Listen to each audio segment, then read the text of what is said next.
They gave her to the dragon. That was the sentence. Not a cell, not a rope. A cave, and a beast that had not spoken in 3 long years. The stone door groaned shut behind her, and the dark swallowed the last of the light, and somewhere in that vast cold blackness, something enormous stirred. She did not scream. She did not beg. She did not claw at the door the way the others had. She simply stood there in her worn coat, one hand closed around the ring on her finger. And she listened to the slow drag of something huge moving toward her through the dark. The men who put her there were certain of one thing. A woman buried this deep would never be heard from again. They were about to learn how wrong they were, because some voices you cannot bury. The courtroom smelled of cold stone and old ink. Adeline Marsh stood very still as the sentence was read. She did not flinch. She did not reach for the railing. She simply listened, the way a woman listens when she has already learned that the worst news arrives dressed in calm, official words. The charge was false. Everyone in that room knew it. A ledger error corrected months ago, now twisted into something with teeth. And behind it, though no one said his name aloud, stood the man who had wanted her ruined for a long time, Lord Corwin Vale. The judge spoke the words without looking at her. The dragon's cave? A murmur moved through the room. Not sympathy. Something closer to fascination. The way people lean toward a fire that is not theirs to be burned by. Adeline let the words settle in her chest. She had buried a husband. She had rebuilt everything he left behind from ashes and paperwork and the slow, grinding patience of a woman who refused to disappear. She had won every fight they threw at her. And this was what winning had earned her. A cave, a sentence with no clear end, a punishment shaped like a legend meant to frighten children. She lifted her chin. They had expected her to weep. She could feel it in the room, that appetite for a woman breaking. She gave them nothing. The guards walked her out through corridors that grew colder with every step. Her coat was still on her shoulders. Her husband's ring still sat on her right hand, worn smooth by years of turning it with her thumb when she was thinking. Small things. The only things she had left that were truly hers. She kept her breathing even. Inside, though, beneath the stillness, she was afraid, not of the creature, of what her absence would cost. 3 years of rebuilding could unravel in a season if the wrong hands reached in while she was gone. That was the fear that lived under her ribs. Not death, loss. The outer door of the cave was enormous, cut for something far larger than any person. When the guards pushed it open, the cold that breathed out of it was ancient. It smelled of stone and dust and something warmer underneath, something living, like the memory of smoke long gone quiet. They did not follow her in. They pushed her past the threshold and pulled the door shut behind her, and the sound of it closing was heavy and final, a low note that lived in the floor more than the air. And then she was alone. Most people, in that first moment, ran to the door. Adeline did not. She stood where they left her, and she looked. The ceiling rose so high it vanished into shadow. The space was vast, far too vast for a human body, scaled for something enormous. Faint light came down from vents high above, gray and cool, pooling on a stone floor worn smooth in long, shallow grooves. She noticed the grooves. She noticed everything. This was what she did when she was frightened. She counted. She measured. She turned terror into a task, because a task could be managed and terror could not. So she walked. She traced the edge of the vast room with slow, deliberate steps, one hand trailing near the wall, her coat pulled close. She marked where the cold was sharpest. She marked the far corner where the stone held a strange, lingering warmth, as if something large slept there often. She marked the door and how it sealed. And in the center of it all, she found a patch of floor that was not quite as cold as the rest. And she decided, with the plain practicality that had carried her through every dark year, that this was where she would sit. Because there was no sense in being colder than she had to be, she lowered herself down. She arranged her coat around her knees. She folded her hands in her lap, thumb finding the ring, turning it once, and she began, quietly, to think. Then the door moved again. Not the outer door, something deeper. A shifting of great weight, a sound she felt in her spine before she heard it in her ears. She did not leap up. She turned her head, and the dragon came in. It filled the entrance the way weather fills a sky. Dark scales that drank the gray light. A body vast and slow and impossibly quiet for its size. It moved into its own space with the ease of something that had lived here for a very long time. And then, 3 steps in, it stopped. Because she was there. The dragon had known the pattern of humans in this cave for longer than it cared to measure. They arrived. They wept. They clawed at the door, or they folded themselves small against the wall and waited to be taken away. Every one of them, in the end, wanted only to be gone. It had stopped watching them years ago. It had stopped watching much of anything. There had been a silence in it for 3 long years, a silence deeper than the missing voice, a silence where something used to live. It moved, and it breathed, and it slept, and did not reach toward the world, because the world had asked too much of it once and taken the answer by force. But this one was not at the door. This one sat in the center of the cave, in the faint warmth, with her back straight and her hands folded, looking at the space around her the way a traveler studies a room she means to understand rather than escape. She was not weeping. She was not begging. She was not performing fear for an audience of stone. She was simply there, fully, quietly there, occupying her own small self with a steadiness the dragon had no name for. It took another step.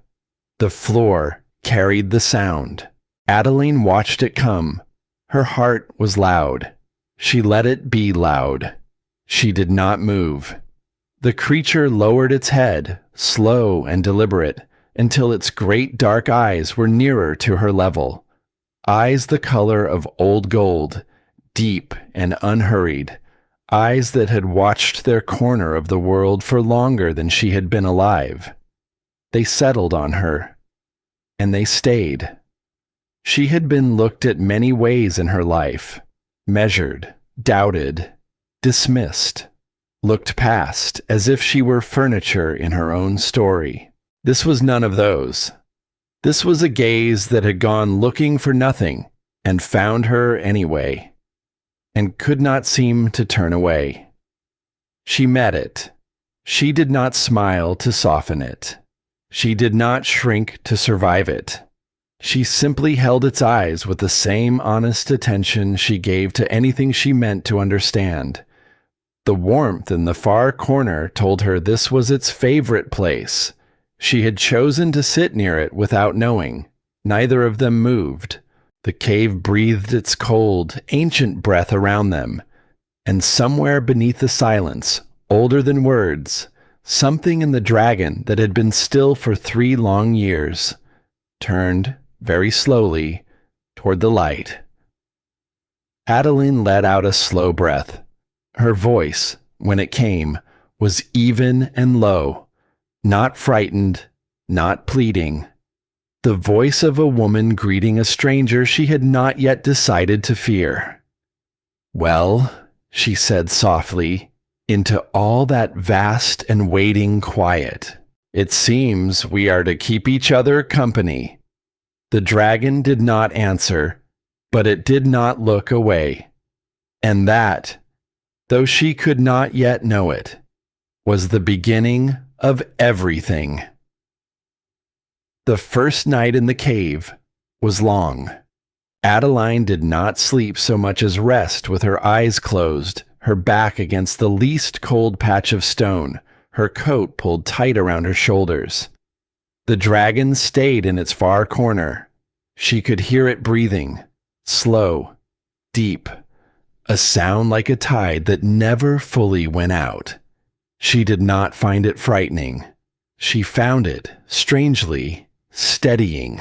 When the gray light came down again through the high vents, she opened her eyes and knew, without any clock, that a day had passed. And with that knowing came the fear she had held at arm's length in the courtroom. Not the cave, the world outside it. Because a woman does not build something from nothing without learning exactly how easily it can be unbuilt. Everything she had was held together by her presence, her name on the agreements, her judgment on the terms, her steady hand on 100 small threads that, left alone, would fray and snap. She thought of the men who had circled her before, the ones who had come with their claims and their soft, sorrowful faces before the grief had even settled, hands already open for what was not theirs. She had beaten them, every one, but they were patient, and patience, she had learned the hard way, was the weapon of men who could afford to wait. Now she was gone, locked away behind a stone door with no clear end to her sentence, and somewhere out there, in warm rooms that smelled of lamp oil and polished wood, a man was smiling. She could almost see him. Lord Corwin Vale did not raise his voice. That was the thing people misunderstood about him. He was quiet, courteous. He wore his cruelty the way other men wore fine tailoring, close to the skin, well-fitted, easy to miss until the moment it cut you. He had wanted what her husband built.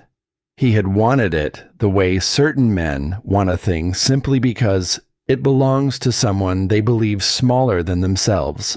And when she had refused to sell, when she had beaten his claims in open court in front of witnesses, with nothing but the truth and her own sharp mind, he had not grown angry. He had grown thorough. A cave, a twisted charge, a sentence with no end and no mercy in it. He had not needed to break her himself. He only needed her gone long enough for the world to forget her name. Adeline understood this the way she understood weather, not with panic, with clarity. And so, alone in a place built for a creature that could swallow her whole, she did the only thing she had ever truly known how to do when the ground fell away beneath her feet.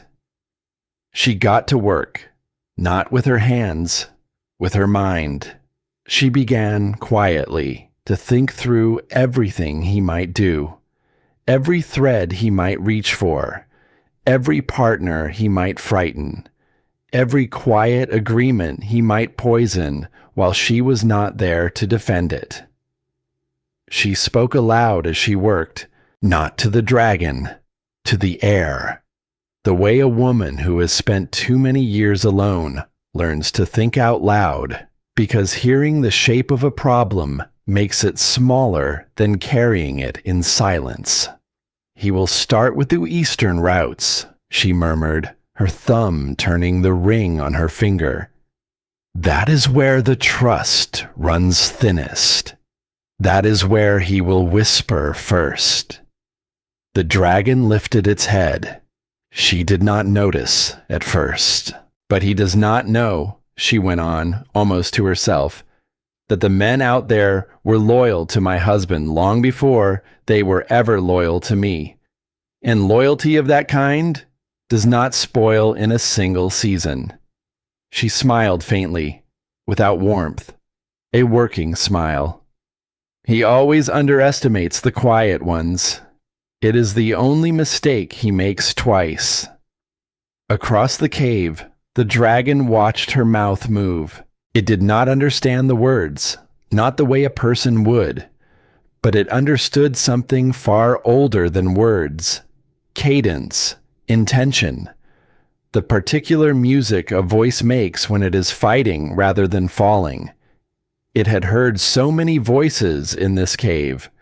It knew the sound of pleading. It knew the sound of weeping.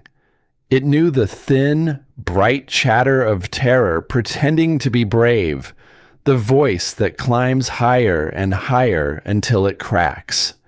This was none of those.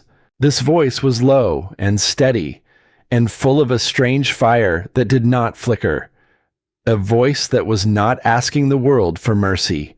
A voice that was planning. The dragon had not heard a voice like that in a very long time. Not since before.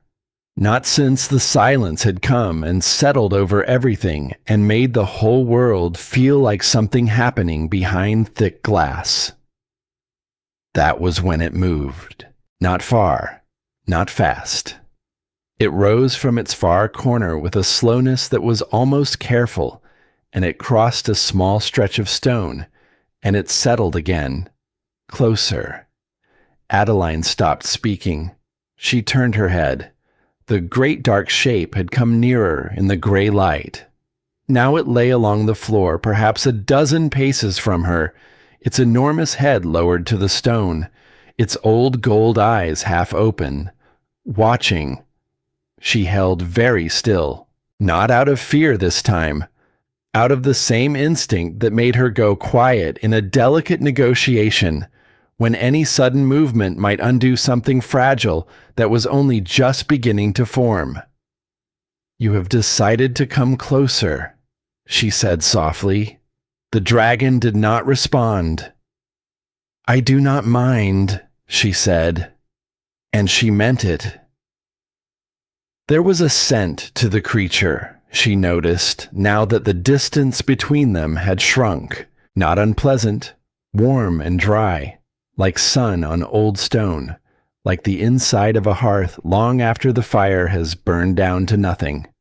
Underneath it, something faintly metallic, something ancient and clean. It was, oddly, a comforting smell.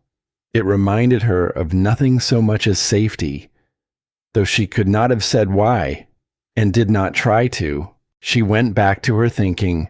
She let her voice return, low and even, and she talked her way through the tangle of her situation.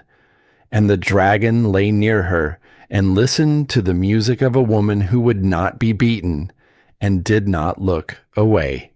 The cold did not lessen, but the space between them did. By the second day, she had made a decision about the warm corner. It was the dragon's corner. She knew that.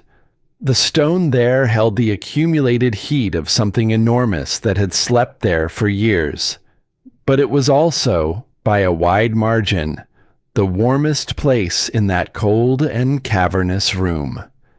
And Adeline Marsh had never once in her life chosen to be cold on principle. So when the dragon rose and moved to the center of the space, restless in the slow way of very large things, she gathered her coat and crossed to the warm corner, and she lowered herself into the place that was his. She felt the difference at once. The stone here breathed a gentle heat up through her tired, aching body. She closed her eyes for a moment, grateful in a way that surprised her. When she opened them, The dragon was watching her from the center of the cave. It had not moved toward her. It had not made a sound. But its gaze had changed. There was something in it now that had not been there before. A kind of attention that was not idle. A kind of interest that seemed to have surprised the creature as much as it surprised her. She met the look calmly. "It is warmer here," she said by way of explanation. "You can hardly fault me for that." The dragon's tail shifted once against the stone. A small sound, a slow one, and then it did something she did not expect. It lay down where it was, in the cold center of its own cave, and left the warm corner to her. Adeline sat very still for a long moment after that. She was a woman who read intentions for a living, who could tell, across a table, when a man meant to cheat her long before he had spoken a single false word. She had built her survival on knowing what people meant beneath what they said, and she knew what she had just been given. Not much. In the scale of things, almost nothing. A warm patch of floor in a cold stone room. But it was a choice. A creature the size of a house had chosen to be colder, so that she could be warm. She did not quite know what to do with the feeling that rose in her then. It had been a long time since anyone had chosen her comfort over their own. A long time since anyone had chosen her at all, in any way that cost them something to choose. She turned the ring slowly on her finger. "Thank you," she said quietly, into the vast and listening dark. The dragon did not answer, but its old gold eyes stayed on her, soft and steady in the gray light, and something in the silence between them had quietly changed its shape. That night, the dreams came, not of the cave, of before. Of a man with kind eyes and steady hands, who had believed, right up until the very end, that honesty was its own protection. Who had built something good and clean in a world that rewarded neither, simply because he could not imagine building it any other way. Daniel. She dreamed of the sound of his voice in another room, the particular way he had of humming when he thought no one could hear him, the warmth of a hand that would never take hers again. She woke in the warm corner with her cheek against the stone, and her chest aching so fiercely it stole her breath. For a moment, she did not move. She simply lay there, letting the old grief move through her the way she had learned to let it. Like a wave you do not fight, because fighting only holds it longer. Then she became aware that she was not alone. The dragon was near, closer than it had been when she fell asleep. It had crossed the cave in the dark and settled just a few paces from her, its great body curved slightly, not around her, but toward her, like a wall set carefully between her and the cold. She lay still and looked at it in the dim light. "You moved," she whispered. The eye nearest her opened, gold, ancient, watching. She should have been afraid. Any sensible woman, waking in the dark to find a creature that size a breath away, would have been afraid. She was not. She reached out, slowly, giving it every chance to pull back, and she laid her palm, just for a moment, against the warm, dark scales of its lowered jaw. It did not pull back. It let her. The scales were smooth and warm beneath her hand, warmer than she expected, and she felt the slow rise and fall of its breathing move up through her fingers and into her arm and settle, somehow, in the aching place in her chest. She was, for the first time in longer than she could remember, not entirely alone. "We are quite a pair," she murmured, half a laugh in it, and half something else. A locked woman and a silent beast. The dragon breathed out, a long, warm breath that stirred the edge of her coat. She did not take her hand away for a long time. Far off, in a warm room that smelled of lamp oil, Lord Corwin Vale was indeed smiling. Word had reached him that the woman was managing. Sitting quietly in the cave, they said, as calm as if she were only waiting out a long rain. It did not concern him in the slightest. Composure was not the same thing as power. A woman could be as dignified as she pleased behind a locked stone door, and the world would go on turning without her. That was the whole point of a locked door. He had already begun to whisper, the eastern roots first, just as she had guessed. He raised a glass to no one at all and drank to his own patience, that quiet, well-tailored patience that had never yet failed to bring him what he wanted. He did not know, he could not have known, that in that cold and ancient place something had begun to turn toward her that no whisper of his could ever reach. Something older than his patience, something that had not chosen a single thing in 3 long years of silence, and had, without a sound, chosen her. Inside the cave, Adeline closed her eyes again. The warmth of the stone rose through her. The slow tide of the dragon's breathing filled the dark, in and out, steady as a heartbeat that was not her own. And for the first time since the courtroom, since the cold words and the closing door, the fear beneath her ribs loosened, just slightly. She was not free. The threat outside had not lessened. If anything, it was only just beginning to move. But she was not facing it entirely alone anymore. And somehow, against all reason, that single fact made the fire in her burn steadier. Let him whisper. She would find her way back to her voice. And when she did, she would not be quiet. The third day in the cave began with light. Thin and gray, it came down through the high vents and pooled on the worn stone. And Adeline woke inside it, with her hands still resting near the dragon's jaw, as if she had fallen asleep mid-conversation and simply forgotten to finish. The creature was awake. It had been awake, she suspected, for some time, watching her the way one watches a fire in the last hour of the night, not for warmth anymore, for company. She sat up slowly. Her body ached in the particular way of a woman who has slept too long on stone. She did not complain. She had slept on worse than stone in the years after everything fell apart. "Good morning," she said.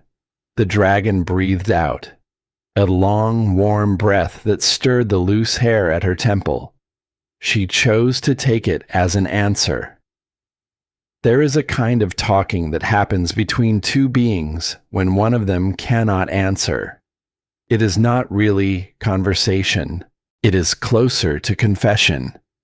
And Adeline, who had spent 3 long years holding everything inside because there had never been anyone safe enough to hold it for her, began slowly to talk. Not about the cave, not about Vale, not about any of the things that pressed on her from the world outside. About Daniel. He was not a clever man, she said, and there was no unkindness in it, only love worn soft with time. Not the way people mean when they say clever. He could not read a room. He could not tell when a man was lying to his face, even when the lie was so plain that everyone else in the room had already seen it. She turned the ring on her finger round and round. But he was good, genuinely good, in a way that most people only ever pretend to be, not because it served him, not because someone was watching and might reward him for it. He was good the way water is wet. It was simply what he was made of, all the way down. The dragon lay still, its old gold eyes fixed on her. He believed honesty would protect him, she went on, softer now. He truly believed that if you were fair and kind and true, then the world would be fair and kind and true right back to you. He believed it the way children believe in the fairness of things, before the world teaches them otherwise. He believed it right up until the fever came and took him. Her voice caught, just slightly. She let it. She did not smooth it over. And the terrible thing, the thing I could never once bring myself to tell him, is that he was wrong. Being good did not protect him. Being good never protects anyone. The world took him anyway. And then the wolves came for everything he had built, because they knew the man who guarded it had been the sort of man who never once, in his whole gentle life, imagined a wolf. She was quiet for a moment. The cave held the quiet with her. They came so fast, she said, before the grief had even settled. Men with soft faces and softer voices, hands already open for what was not theirs. They looked at me, a woman alone, newly widowed, and they thought, easy. They thought I would fold. They thought I would be grateful for any hand that offered to take the weight off me. Her jaw tightened. I did not fold. The dragon watched her, and something in the creature, in the deep and wordless place where it kept the things it could not say, stirred and turned toward the sound of her voice, because it knew. It knew what it was to have believed in something with your whole body, to have given everything for it without hesitation, because giving everything was simply what love required of you, and then to have the world accept the gift and take the answer by force and leave you standing there, changed, with a great silence where the belief used to live. It did not have words for this. It had not had words for anything in a very long time. But it lowered its great head, slow and careful, until its warm brow rested a breath away from her shoulder, and it stayed there. Adeline went very still. Then, gently, she leaned the side of her head against the warm, dark scales, and the two of them sat there together in the gray light, a widow and a silent beast. Two silences, for the first time, keeping each other company. There was a story in that cave that no one had ever told her. The story of how the dragon lost its voice. Long before Adeline was ever brought through the great stone door, there had been a battle. Not a battle in any ordinary sense. A last desperate stand at a high mountain pass where a wall that guarded everything behind it was about to break. And everything behind that wall was people. Thousands of them. Sleeping in their beds. Trusting. Wholly unaware of how close the dark had come. The dragon had held the line. It had thrown its own vast body against the breaking wall and held it there, while the enemy turned all their fire on the one target that would not move. It had held while the stone cracked beneath it. It had held while the fire came, and came, and came. It had held long past the point where anything living should have been able to hold it all. And the wall had survived. The people behind it had survived. They woke the next morning and made their breakfast and scolded their children, and never knew, most of them, how near they had come to never waking at all. But the dragon had taken a wound to its throat that should have been the end of it. And when the wound had finally closed, long months later, something did not come back with the healing. The voice. Not the ordinary sounds, those remained. The breathing, the low rumble of attention, the slow shifting of great weight against ancient stone. What was gone was something far rarer than that. In the oldest tradition, a dragon of that line carried a voice beneath its voice, a sound below ordinary sound, a resonance that could not be faked and could not be mistaken for anything false. When such a dragon spoke a truth that needed to be heard, the truth arrived inside that sound, and every soul who heard it knew, past all argument, that it was true. The way you know thunder is real before your mind has decided anything about it at all. That voice could end wars. It had ended wars. It had settled bitter disputes that would otherwise have ground on for years, dissolved them in a single unanswerable moment simply by speaking the truth of a thing in a way that no one present could find any way to deny. And after the battle, it was simply gone. The wound healed clean. The voice did not return. No physician could say why. In time, the dragon stopped letting them try. The dragon had spent 3 years in silence since then. Not mute, silent. There is a difference between those two things, and the difference is everything. Mute is a thing that happens to the body, a door that closes in the throat. Silence is a thing that happens to the spirit, a door that closes somewhere much deeper and locks itself from the inside. And the dragon had gone quiet in the deepest way a living thing can go, quiet. It had stopped reaching, stopped choosing, stopped turning toward the world at all, because the one time it had given everything it had, the world had accepted the gift and taken its voice as the price. 11 souls had passed through the cave in those silent years. The dragon had watched none of them. Not truly.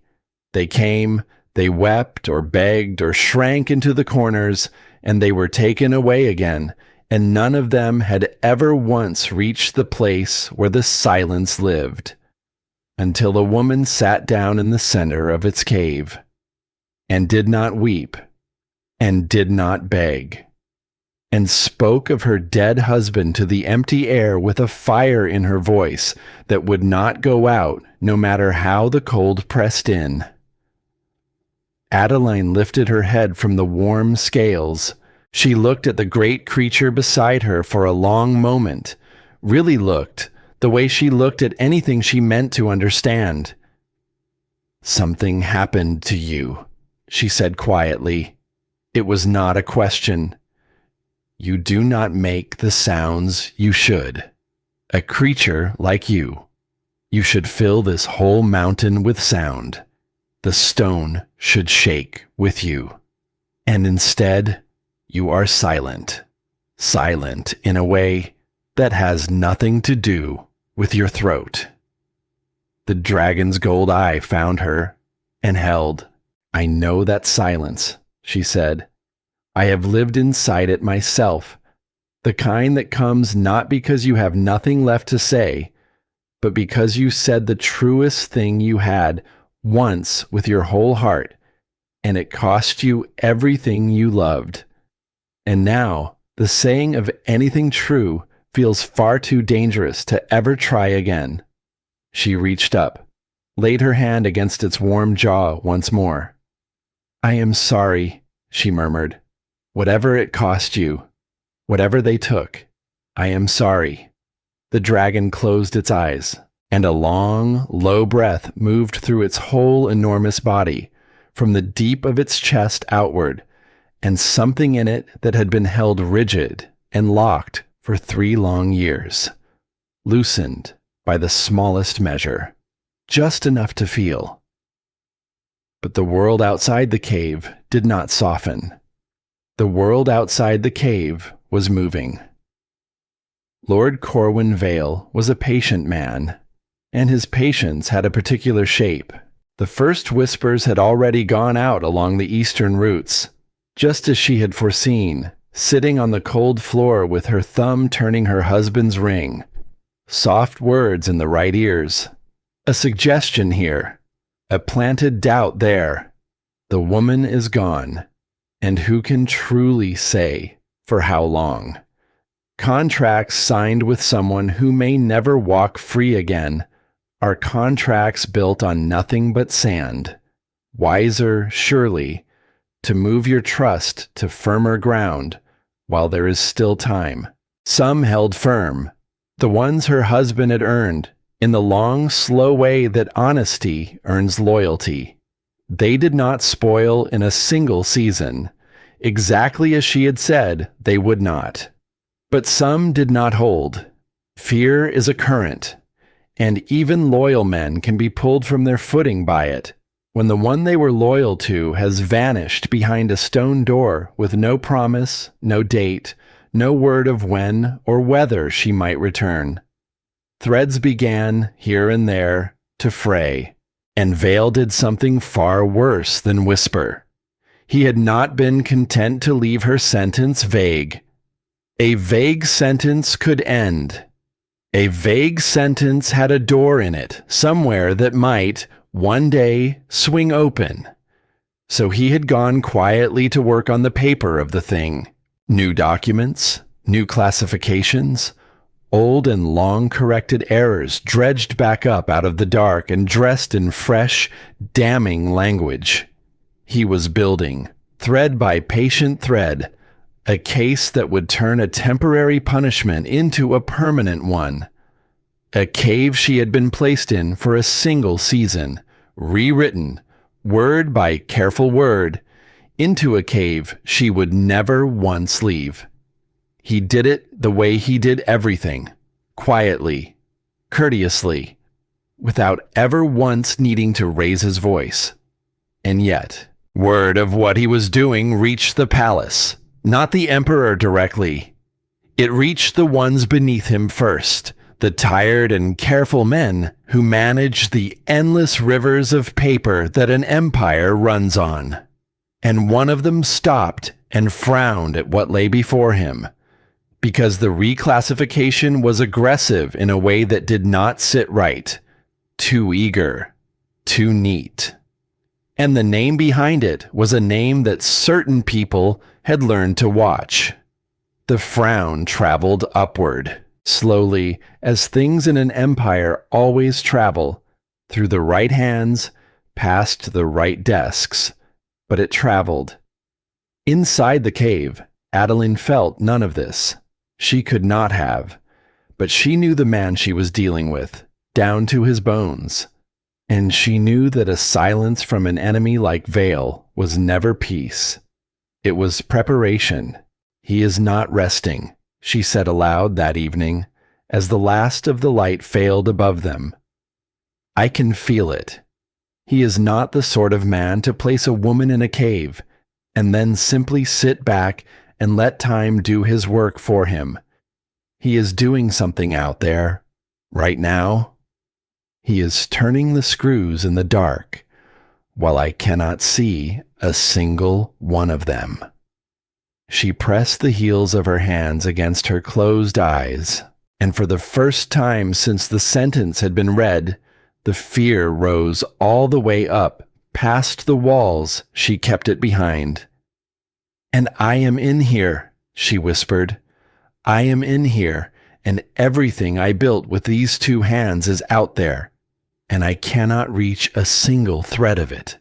I cannot protect it. I cannot even see it fall. I can only sit in the dark and know that it is falling. The dragon lifted its head. He knew that, she said, and her voice shook now, just at the frayed edges of it. That was the whole design of it. Not to punish me, to remove me, to take me out of the room and put me somewhere I can watch nothing, from nowhere, while he takes it all apart in the broad daylight, where I cannot follow and cannot answer. She lowered her hands. Her eyes were wet, shining in the last of the light, but she did not let the tears fall. She had learned long ago how to hold them right at the rim and hold them and hold them. He wants me quiet, she said. That is all any of them have ever wanted from the very beginning. For me to be quiet and grateful and gone. The dragon moved. It rose from where it lay, and it crossed the small distance between them, and it lowered its enormous body down beside her. Close, so close that the warmth of it wrapped around her at once, like a second coat laid over her shoulders, and then, slowly, deliberately, it curved. Its great neck came around. Its wing shifted and settled, and without ever touching her too hard, without ever pressing its weight against her fragile human frame, it drew itself into a shape around her so that she sat within the curve of it, sheltered on three sides by warm, dark scale and slow, living, breathing weight. Adeline sat inside that shelter, and for a moment she could not speak at all. The scent of it wrapped around her too, warm and dry and ancient, sun on old stone, the deep inside of a hearth, something that, without any reason she could name, felt to her exactly like safety. You understand, she whispered finally, don't you? You know exactly what it is. To be made silent. To have your voice taken from you by people who simply found it inconvenient to let you keep it. The dragon's breath moved warm against her hair, and she understood then, with a clarity that went all the way down through her, why this creature had turned toward her when it had turned toward nothing, and no one else, in 3 long years. They were the same. Both of them had given everything they had to something they believed in with their whole hearts. And both of them had been punished for it, not with honest anger, not with a clean fight, but with silence, with removal, with the quiet, thorough, well-mannered cruelty of a world that finds a truthful voice inconvenient and so simply reaches out and takes it away. I am not going to stay quiet, she said. Her voice was low, but the fire had come back into it, steadier now, tempered and banked and burning all the hotter for the shelter of warm scale curved around her. He thinks he has removed me. He thinks a stone door is the same thing as silence, but a door can open.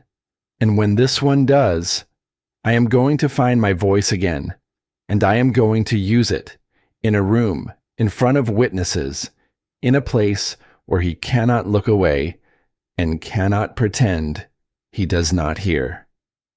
She turned within the curve of the dragon's body, laid her palm flat against the warm scales of its lowered neck. And maybe, she said, softer now, almost tender, just maybe, while I am finding mine, I can help you find yours. The dragon looked at her. For a long, long moment, in the deep gold of its ancient eyes, something flickered that had not been there in 3 silent years. Not the voice, not yet, but the first faint want of it.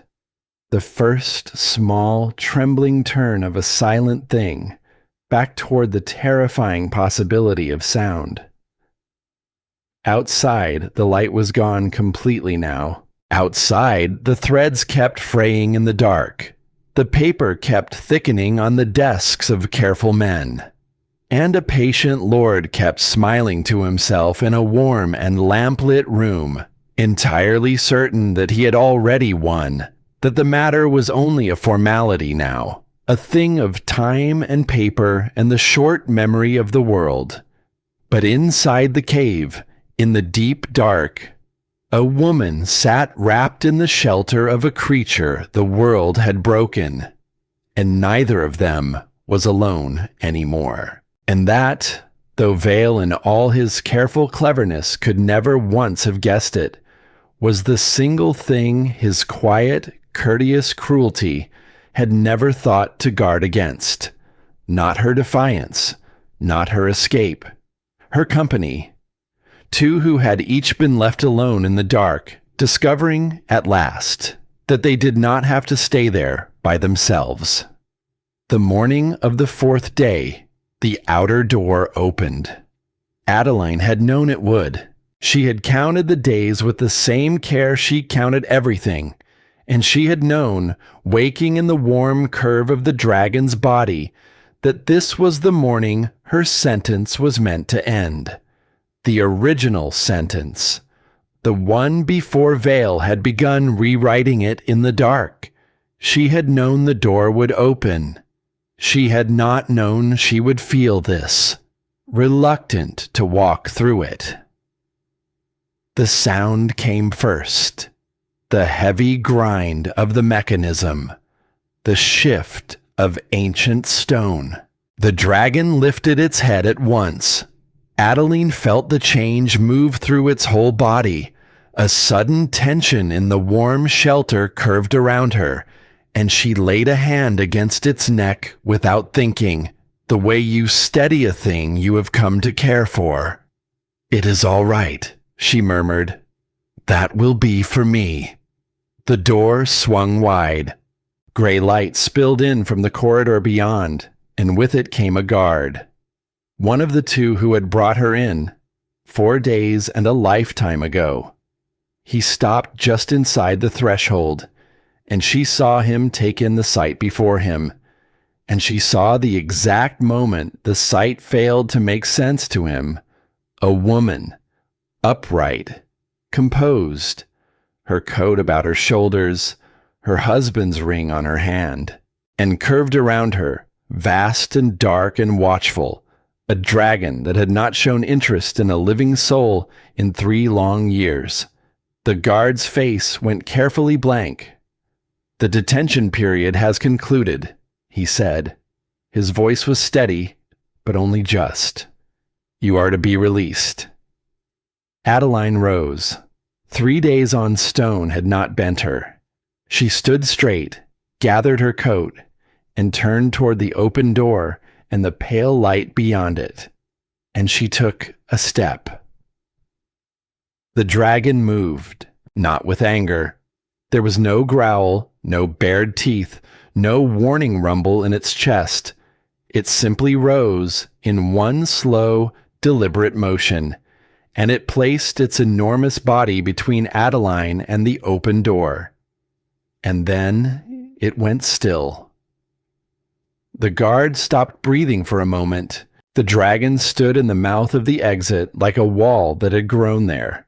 Its old gold eyes were fixed on the man, calm and unblinking, and everything in the great creature's stillness said one thing, and said it without a single sound. No. Adeline looked at the dragon. Then she looked at the guard, whose hand had drifted toward the hilt at his side, and then, wisely, drifted away again. "I believe," she said in the even voice she used when a negotiation had taken a turn no one had planned for, "that it may be necessary to involve someone with a great deal more authority than either of us." The guard did not argue.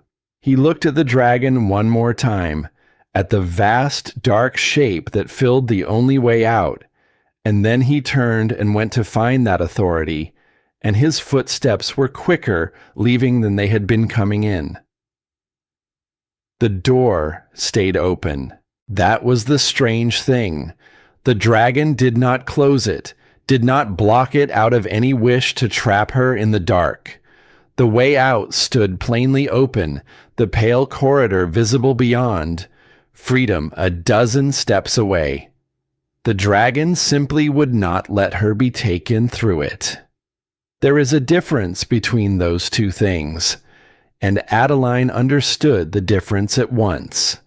It was not keeping her prisoner.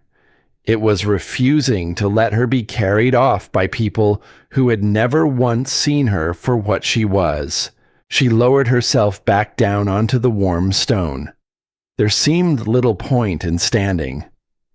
"You know," she said quietly, to the great dark shape that stood guard between her and the world, "most creatures, given the chance to be rid of a house guest, would take it gladly." The dragon turned its head toward her, and in its ancient gold eyes there was something she had not seen there before. Not the wary attention of those first days, not the slow, dawning interest of the ones after. Something warmer, something that had made a decision and was not the least bit sorry for it. Adeline felt her breath catch, just slightly. "You do not want me to go," she said. It was not a question. The dragon lowered its great head until its brow was near her own, until she could feel the warmth of its breathing move across her face, and it held there, close, unhurried, as if the whole world could wait, and would wait, for as long as this took. "No," she murmured, answering her own words. "You do not." And something in her, some tired and guarded thing that had been holding itself alone for 3 long years, went quiet and warm and still. Word traveled through the palace like a stone dropped in still water. The steward came first, a careful man who had managed the emperor's household for many long years, and who had learned, over that time, to read the moods of the great silent dragon the way other men read weather. He came with guards at his back, and the particular expression of a man who had been given a report he did not entirely believe until he saw it with his own eyes. He saw it now. The dragon between the woman and the door, the woman sitting calmly on the warm stone as if she were waiting out a rainstorm, the whole impossible arrangement of it. He studied the dragon for a long moment. He knew its signals, not the voice, which had been gone for 3 years, but the ordinary language of a creature he had lived near for the better part of his life. And he read plainly what it was saying. "It is not going to let you leave," he said to Adeline. "I had gathered that," she answered, "though I confess I am not entirely certain why." The steward was not entirely certain either. He had never, in all his years, seen the dragon prevent a soul from leaving. He had never, in the 3 years of its silence, seen it show a preference of any kind, for anything, for anyone. He looked at the woman with new and careful eyes, searching for whatever she had done to bring this about. "I have done nothing unusual," Adeline said, meeting his look without flinching. "I sat in its space. I kept my own habits. I spoke when speaking helped, and I was quiet when it did not. I did not try to charm it or command it. I simply existed here, as myself, without apology." "And yet," the steward said, looking at the dragon. "And yet," she agreed. There was only one authority left to send for. The steward knew it. The guards knew it. Adeline, who was quicker than any of them, had known it before the steward opened his mouth. He went, at last, to inform the emperor. Emperor Alaric had not set foot in the dragon's cave in 3 years. He had not gone back since the early weeks after the battle, Since the time when he had come again and again to sit near the silent creature in the dark, bringing with him everything he was carrying, and finding, in the end, that his presence did not ease the silence and cost him more than he had left to spend. So he had stopped coming. It had felt, at the time, like the kindest thing for both of them. Now he came through the outer door and stopped just inside it, and he looked. The dragon stood in the center of the space, and beside it, on the warm stone, sat a woman. She was perhaps in the middle of her life, with a coat drawn about her shoulders and a plain ring on her right hand, and an expression that he read, in the first moment, as the expression of someone who had decided exactly how much of this situation she was willing to be distressed by, and had set that amount at very nearly none. But it was not the woman that stopped the breath in his chest. It was the dragon, his dragon, the one that had been silent and distant and unreachable for 3 years, the one that had not turned toward him, toward anyone, toward anything, since the day the voice was lost. It stood close beside this woman. Its great head was turned toward her, and in its ancient gold eyes was a quality he had not seen in them in 3 long years, a quality he had begun to believe he would never see again. Attention, genuine, chosen, alive. For a moment, Alaric could not speak at all. Something moved in his chest that he had not let himself feel in a very long time. Something dangerously close to hope. And beneath it, sharp and unwelcome, something that felt almost like grief, because the dragon had turned toward this stranger in 4 short days, and had not once in 3 long years turned back toward him.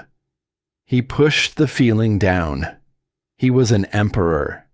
He had a great deal of practice at pushing feelings down. "You are the woman they placed here," he said. "Marsh." "Adeline Marsh," she said. She looked up at him, unhurried, unafraid. "And you are the emperor." "I am." He looked at his dragon, standing guard beside her.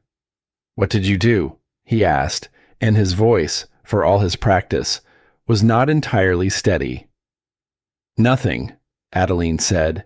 She said it simply, not as a woman deflecting, but as a woman telling the plain truth. "I did not perform anything. I did not try to manage it or soothe it or convince it of a single thing. I was placed in its space, and so I lived in its space, with as much of myself intact as I could manage, because I did not see the use in becoming smaller just because the room was large and the creature was frightening." She paused. "I think," she said slowly, "that may have been the whole of it. I think it has spent 3 years being handled, being managed, being approached by people who wanted something from it, even if what they wanted was only for it to be well again." Her eyes moved gently to the emperor's face and stayed there. "And I wanted nothing from it," she said. "I only sat in the dark beside it, as myself. And I think, after 3 years, that was the one thing it had not been given." Alaric stood very still. The words landed somewhere deep, in a place he kept guarded even from himself, because he knew, the moment she said it, that she was speaking about him.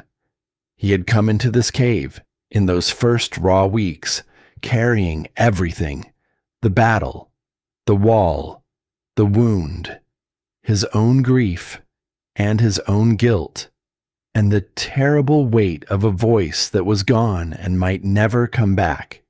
He had brought all of it into the dark, because he had nowhere else on earth to set it down. And the dragon, which was already carrying its own unbearable weight, had been asked to receive his grief on top of its own. He had not understood that then. He understood it now. He crossed the cave, slowly, and then, to the quiet astonishment of the steward at the door, the Emperor lowered himself down and sat on the cold stone floor of the cave, beside the woman and the dragon, as if he were nobody at all. The stone was cold. He sat on it anyway. "The charge against you," he said, "was wrongly made. I have been shown the paper of it. The irregularities Lord Vale relied upon. The reclassification he has been quietly building in the dark." Adeline's eyes sharpened. "You know about that." "I know about that." His jaw tightened. "It came to me slowly, but it came. The charge will be dismissed. You will be released, freely, and you will be compensated for the time and the cruelty of it. And whatever he has begun out there, in your absence, it will be answered." Adeline let out a slow breath, but she did not soften the way a lesser woman might have. She had lived too long, and won too hard, to trust a promise simply because it came wrapped in a crown. "He will not stop for a dismissal," she said quietly. "You should know that. Men like Vale do not stop. They only find quieter doors." "I am beginning to understand that," Alaric said. And then Adeline did a thing that no one in that cave expected. She turned her attention fully away from her own freedom and on to the Emperor. "May I say something?" she said. "That is not my place to say." Alaric looked at her. "You have not once in 4 days done anything that was your place. I see no reason for you to start now." Something moved at the corner of her mouth, almost a smile. "Your dragon," she said, "has been carrying something for 3 years, and I do not think it is only its own." The Emperor went very still. "I think," Adeline said, gently now, choosing each word as if it were a stone she was setting down carefully in dark water, "that it has been carrying yours as well. The grief of whatever happened. The loss of it. And I think it has been carrying it entirely alone. And I think the alone part is what made it silent. Not the loss itself. The carrying of it by itself in the dark, with no one beside it in the same grief." The cave was utterly quiet. Alaric looked at the dragon. The dragon looked back at him, its ancient gold eyes soft and steady and unbearably knowing. "I am not telling you that you were wrong to grieve apart," Adeline said. "People do. It is not a failing, but I think this creature does not need you to fix anything. It does not need you to bring your strength or your solutions or your care laid over its wound like a bandage it never asked for." She paused. Her voice dropped low and warm and certain. "I think it needs you to sit in the same dark, with the same loss, beside it, not above it, trying to lift it, beside it, as one broken thing beside another. That is all. That is the whole of it." Alaric's throat worked. An emperor did not weep. He had spent 3 years not weeping. But something in the woman's words had reached past all of that practice, all of that armor, and touched the raw place he had been guarding since the day the wall broke and the voice went silent. Slowly, he reached out. He laid his hand against the dragon's warm jaw, and the dragon, which had turned away from him for 3 long years, leaned into his hand, just slightly, just enough. Adeline watched the two of them, the Emperor and the great silent creature, and she felt her own eyes sting, And for once, she did not hold the feeling at the rim. She let it come, because she understood, in that moment, what she was seeing. Two beings who had loved something enough to break themselves for it, who had carried the breaking alone, each certain they had to be strong for the other, until the silence between them had grown so wide that neither could cross it. And all it had taken to begin closing that silence was one stranger who wanted nothing, who simply sat in the dark, as herself, and named the thing out loud that neither of them had been able to say. Outside the cave, the world went on. The palace went on. The empire went on. Lord Vale, in his warm and lamp-lit room, went on, still smiling, still certain, still entirely unaware that the woman he had buried in the dark had just done, without lifting a finger, the one thing he had never once thought to fear. She had not escaped. She had not begged. She had, quietly, in the dark, become the still point around which everything was beginning, at last, to turn. And the dragon that would not let them take her was only the first sign of it. The dismissal did not end it. Adeline had said as much, sitting on the warm stone with an emperor beside her, and within the day she was proven right, because Lord Corwin Vale had never once, in his whole quiet life, lost a thing simply because someone told him it was over. Word came to the palace before the ink on her freedom had even dried. Vale had answered the dismissal the way he answered everything, not with anger, not with a raised voice or a wild accusation, with paper, new paper. He had produced fresh documents overnight, and they were, in their way, a small and terrible masterpiece. Testimonies, marks and seals. A trail of numbers arranged so carefully that a person who did not know better would look at them and see a guilty woman staring back. He had built a case that did not merely reclassify her old charge. He had built a case that made her a thief. The steward brought word of it to the cave himself, because he did not trust it to any lesser mouth. Adeline listened without moving. She had learned, long ago, to read the architecture of a thing before she let herself feel anything about it. And as the steward spoke, she read this one, stone by stone, and understood exactly what Vale had built, and exactly why he had built it. "He is not trying to keep me in the cave anymore," she said quietly, when the steward had finished. "No," the steward agreed. He looked tired.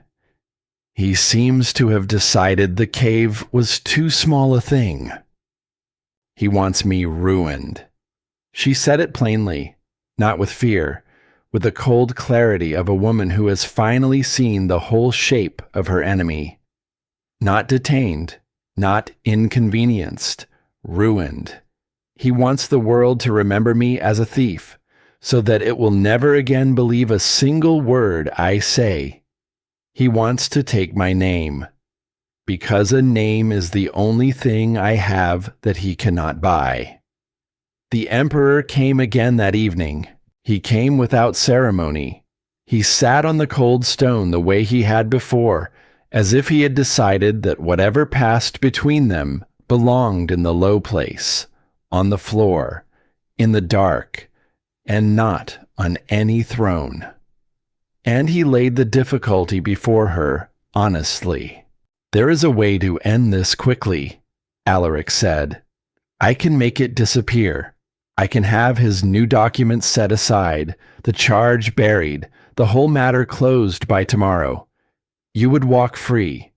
Your name would be quietly restored, and it would be over."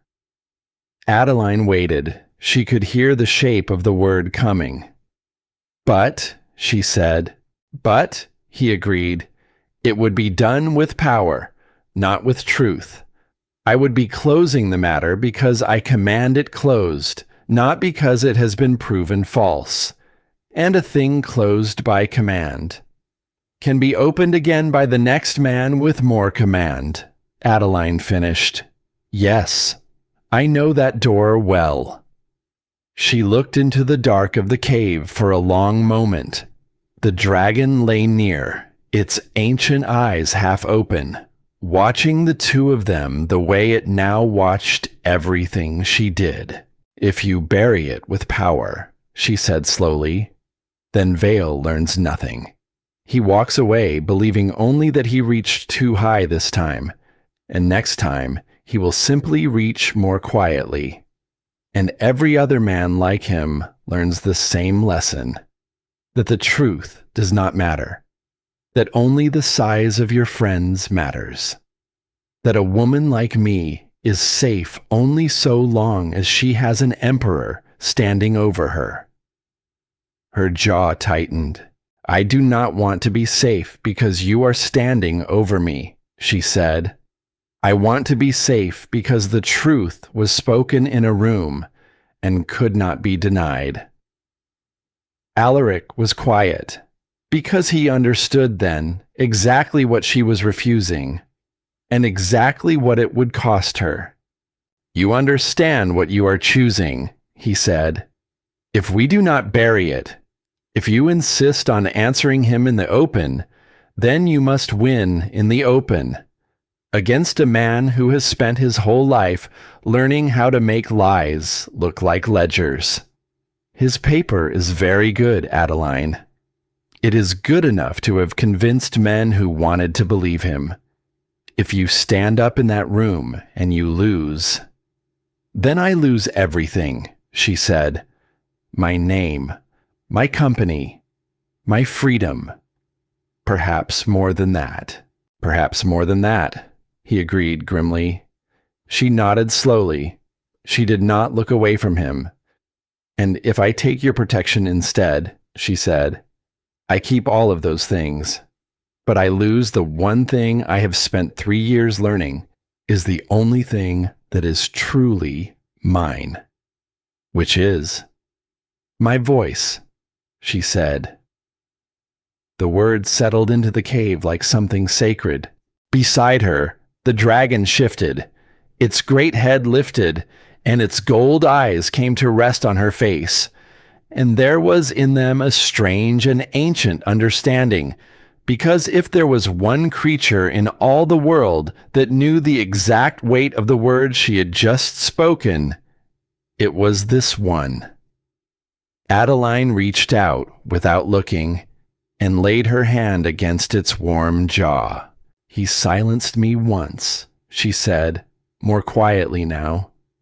He put me in the dark where I could not speak, so that he could take everything apart while no one had to hear me object. If I let you carry me out of this on your authority, then in a way, he still wins. I am still the woman who was saved, not the woman who was believed. She turned back to the emperor. I would rather risk everything speaking, she said, than keep everything by staying quiet. For a long moment, Alaric said nothing, and then, slowly, he inclined his head, not the nod of an emperor granting a request, the nod of one person recognizing the courage of another and choosing to honor it rather than override it. Then you will speak, he said, in the open, before the court, before witnesses, before Vale himself, and I will not lift a finger to save you from his paper. He paused. But I will not leave you to face it unarmed either. What you build against him, you must build yourself. But I can give you the room, the light, and the assurance that no one will close the door on you before you have said your piece. That, Adeline said, is all I have ever needed. A room and a door that stays open long enough. And so she began to prepare. She did not sleep much in the days that followed. She sat in the warm corner of the cave, which had somehow become, without anyone deciding it, her place. And she worked, not with power, with her mind, with the one weapon she had ever truly trusted. She took Vale's beautiful lie apart, piece by piece. She knew his paper was good, so she did not try to shout it down. She did what she had always done, in every court and every negotiation. She went underneath it. She followed the numbers back to their source in her memory, thread by patient thread, and she found the places where the lie had to touch the truth in order to look like it, because a lie must always borrow from the truth somewhere, and wherever it borrows, it leaves a seam. She found the seams. She spoke her arguments aloud as she built them, to the empty air at first, the way she always had, and then, more and more, to the dragon, who lay near her in the dark and listened to the low, steady music of a woman assembling her own defense.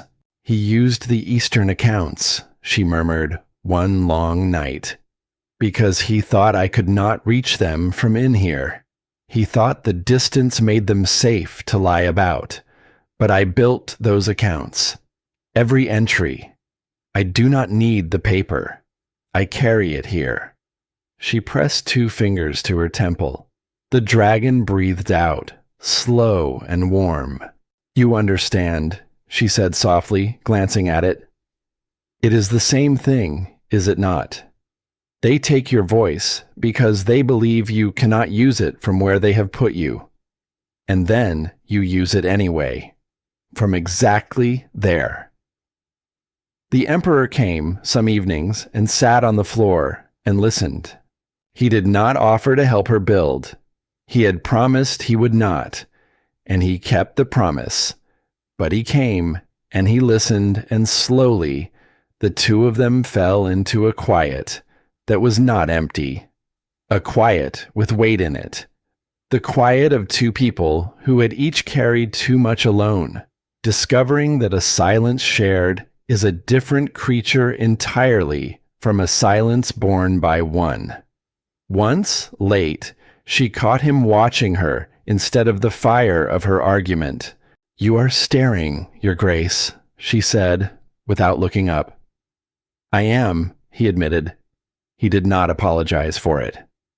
I have spent 3 years surrounded by people who wanted things from me. And you are about to walk into the most dangerous room of your life, and you have not once, in all these days, asked me for anything. Adeline lifted her eyes to his. That is not quite true, she said. I asked you for a room, and a door that stays open. That is not asking for something, he said quietly. That is asking for the chance to save yourself. It is not the same. Most people, given the choice between rescue and risk, take the rescue. Every time. She held his gaze a moment longer than she meant to. The cave was warm. The dragon breathed. And something moved between the 2 of them that neither of them named, because it was not the time, and both of them knew it. Most people, Adeline said at last, have not spent 3 years learning what it costs to be quiet.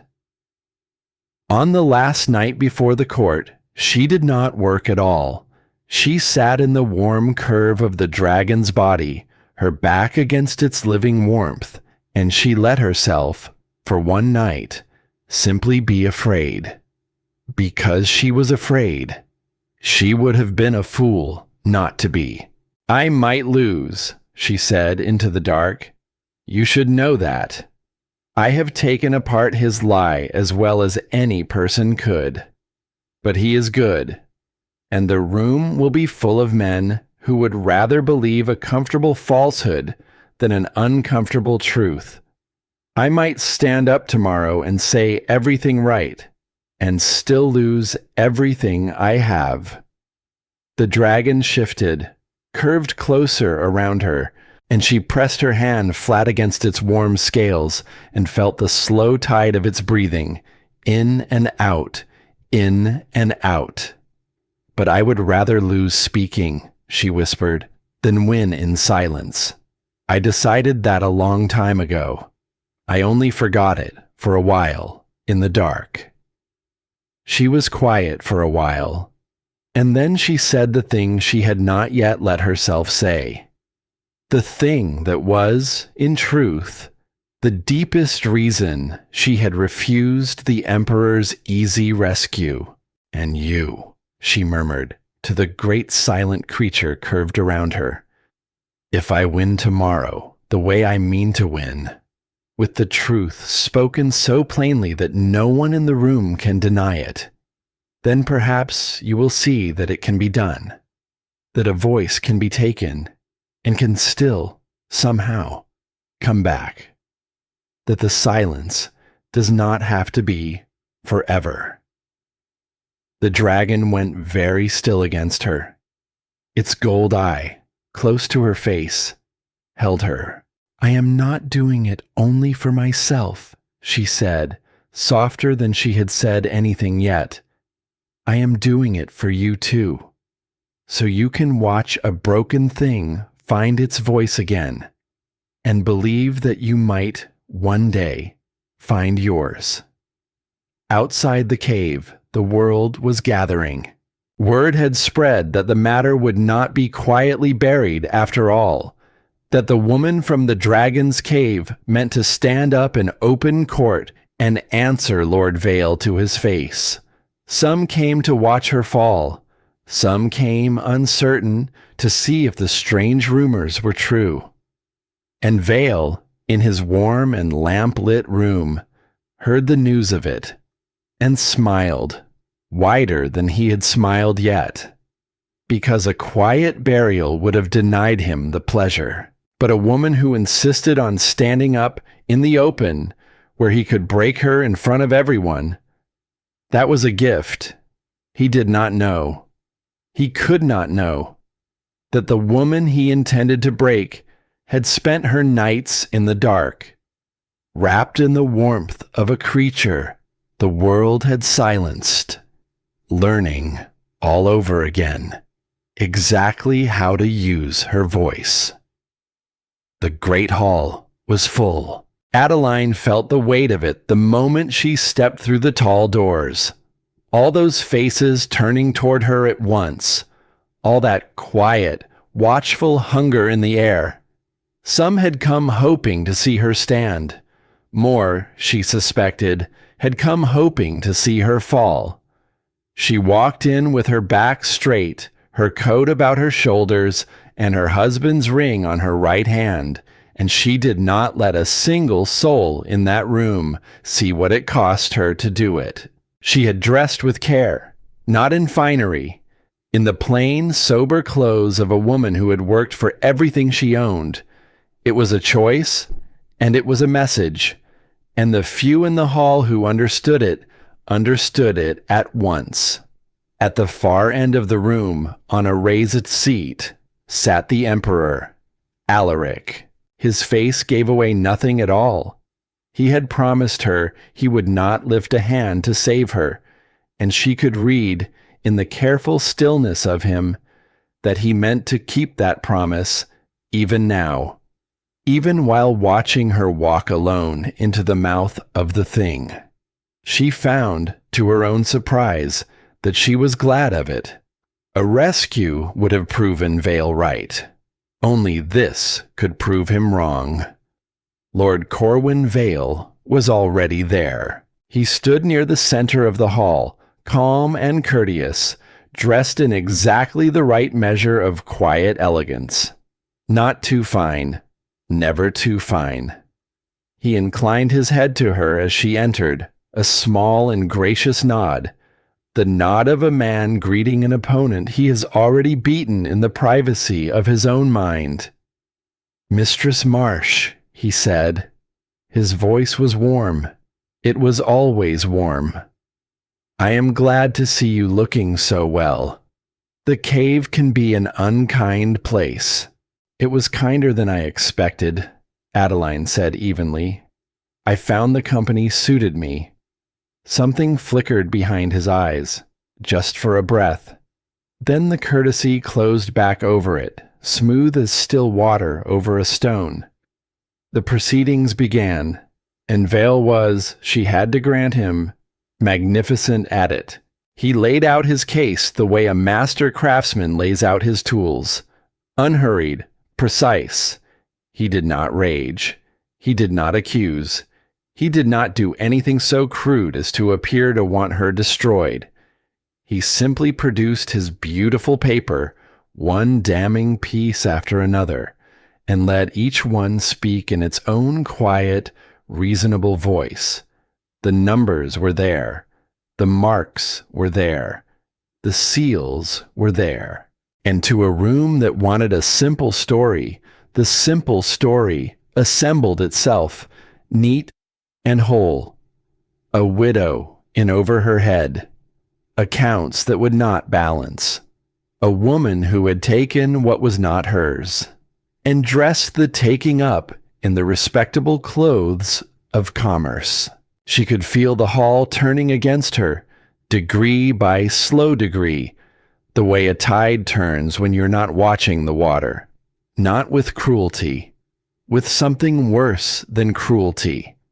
With the easy, comfortable belief of people being handed the exact story they had come there to hear.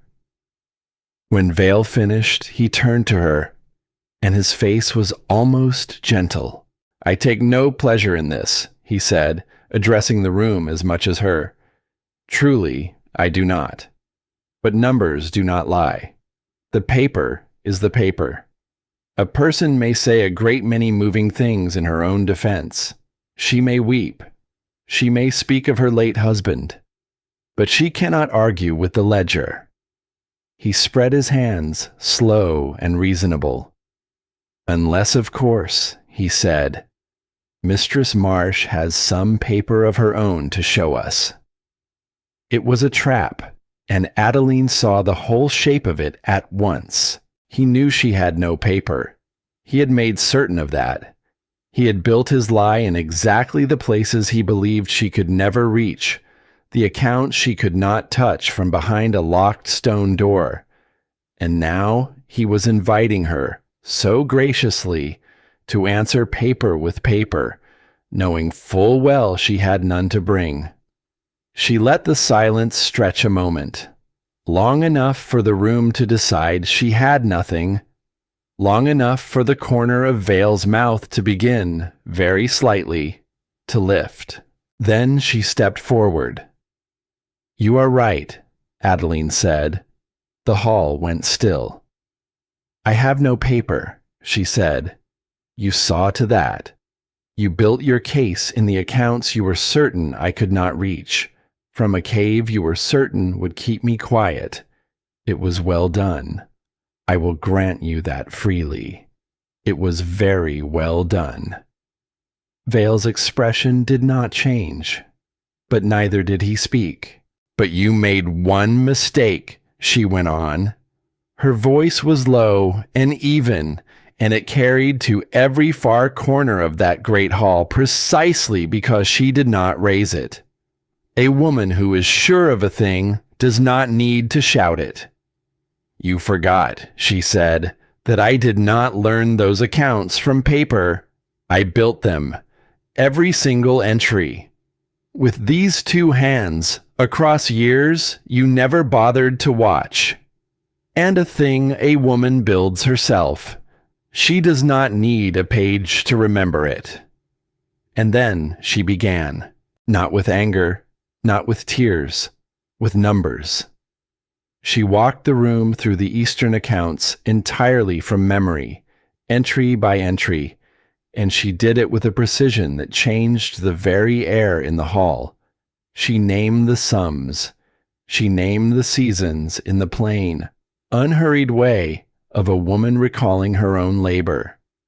She followed the thread of the true accounts, the ones that lived inside her where no lord's paper could reach, and one by one she laid them down beside Vale's beautiful lie. And where the two things touched, the seams began to show. "Here," she said, stopping at a single figure. "This entry in his paper shows a sum leaving my hands that never once left them. And I can tell you exactly where that money went, because I am the one who sent it. It went east, to the roots, in the season before my husband took ill. It is not missing. It was never missing. It was invested. And the return on it came back to me the following season, into an account that his paper, so very carefully, forgets to mention at all." She lifted her eyes to the room. "A lie must always borrow from the truth in order to look like it," she said. "That is the one thing a lie cannot do without, and wherever it borrows, it leaves a seam. He has sewn you a beautiful garment, but follow the stitching, follow it closely, and you will find the places where he has joined the true to the false, and those seams do not hold." She moved through it, seam by seam, and the room, which had been turning against her, began slowly to turn back.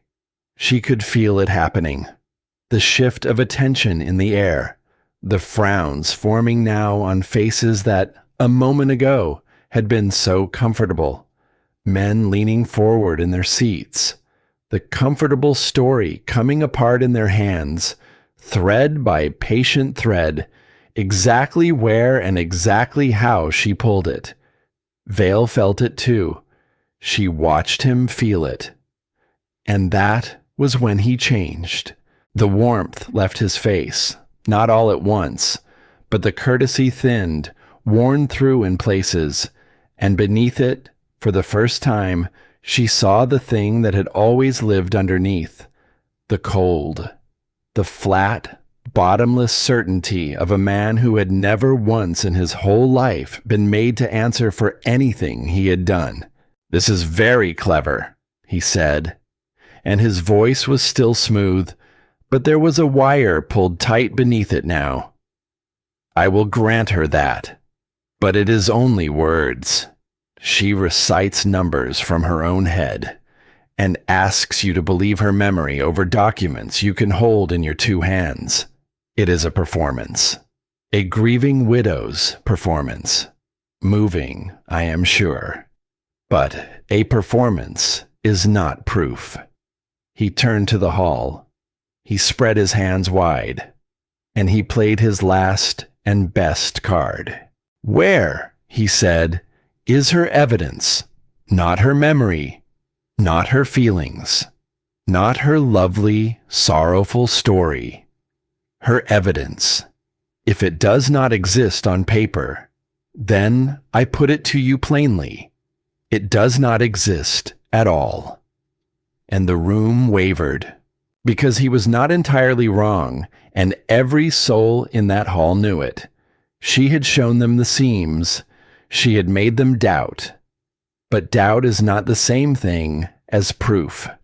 And Vale had built his lie with exactly this moment in mind, so that the only proof of her innocence lay in the places she could not reach. Adeline stood in the center of that great hall, and for one long, terrible moment, she had nothing left to give it. She had spoken every true word she owned. She had followed every seam to its end, and it had carried the room all the way to the very edge of belief, and left her at the last step, one pace short of the far side. The silence stretched.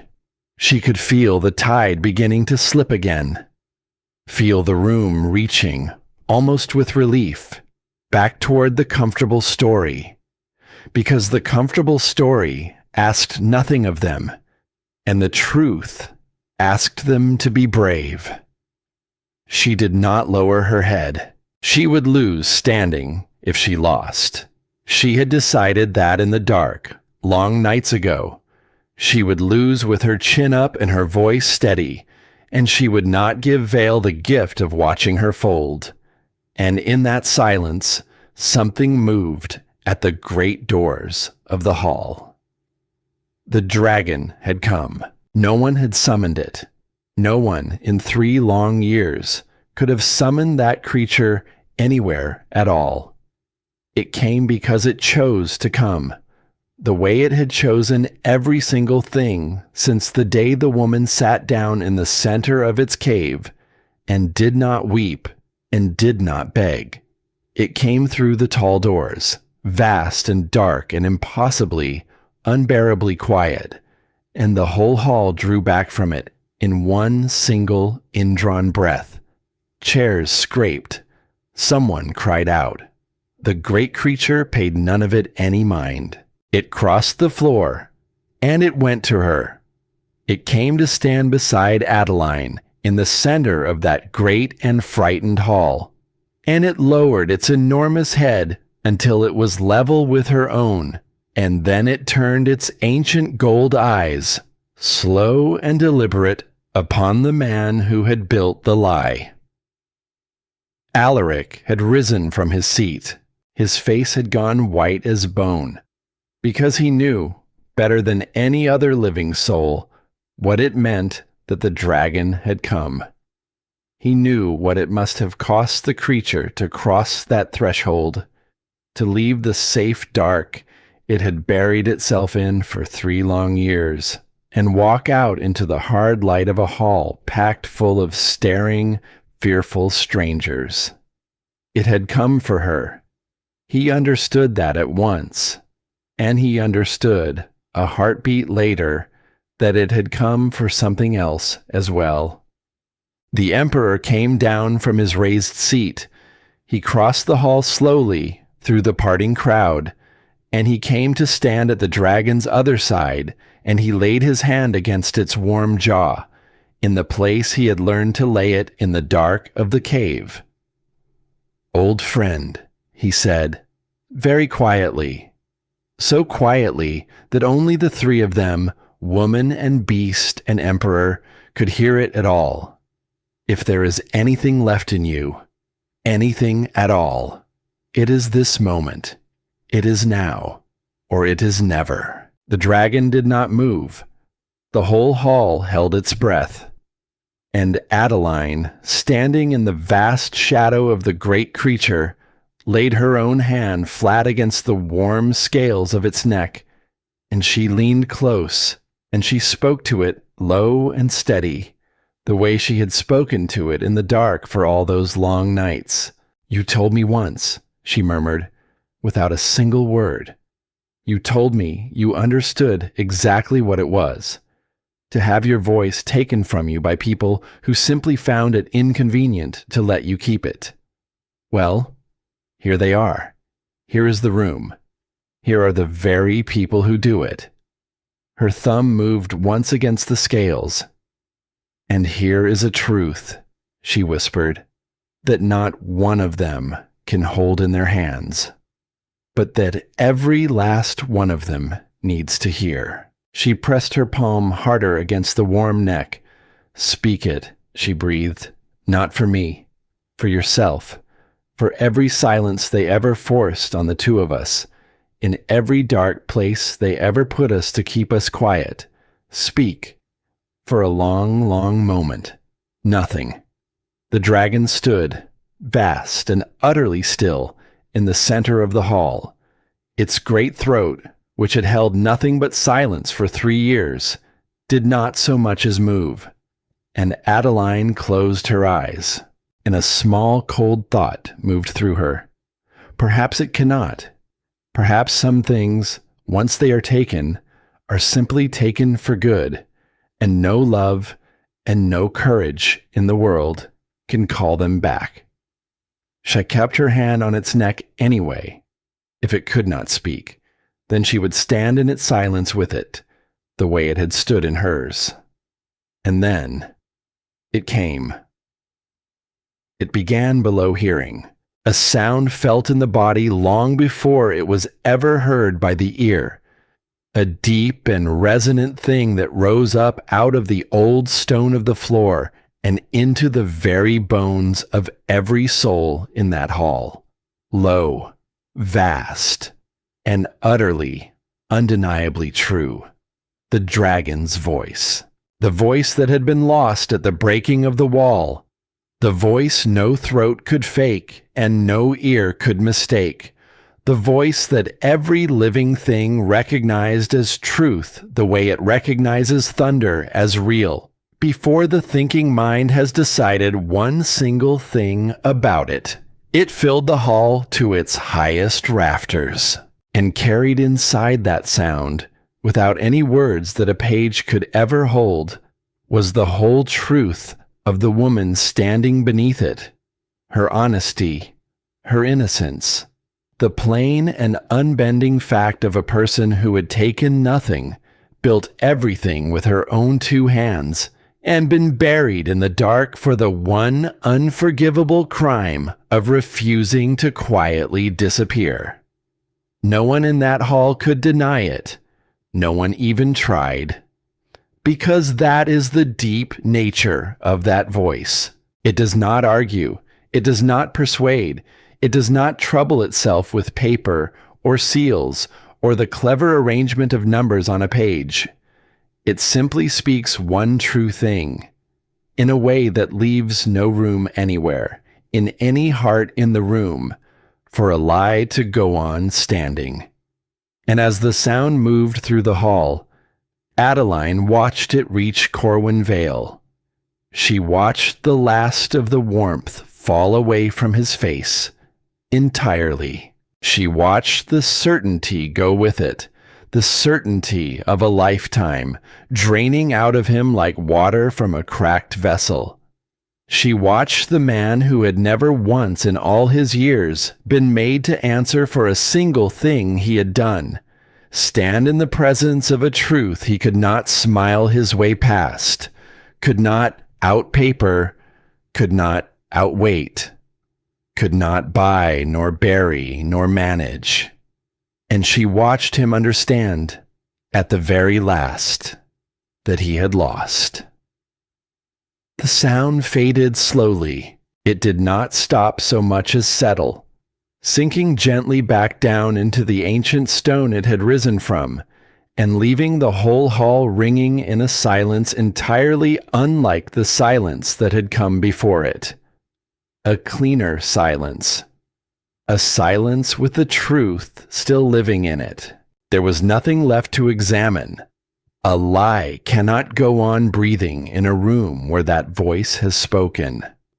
One by one, the men who had leaned toward Vale's comfortable story turned their faces away from it, and toward her, and the turning was its own verdict, plainer than any paper.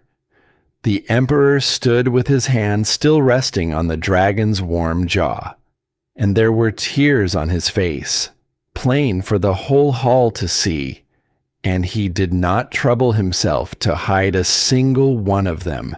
3 years he had waited for that sound. And it had come back to him at last, not for a war, not for a crown, not for any matter of state, but for a woman who had simply, stubbornly refused to be made quiet. Adeline turned to the hall. She did not gloat. She did not lift her voice in any note of triumph. She simply looked out at all those faces, the very faces that had been so ready, so short a time ago, to believe the comfortable lie, and she let the silence do the rest of the work for her. "I did not ask you to believe my memory over his paper," she said quietly. "I only asked you to listen.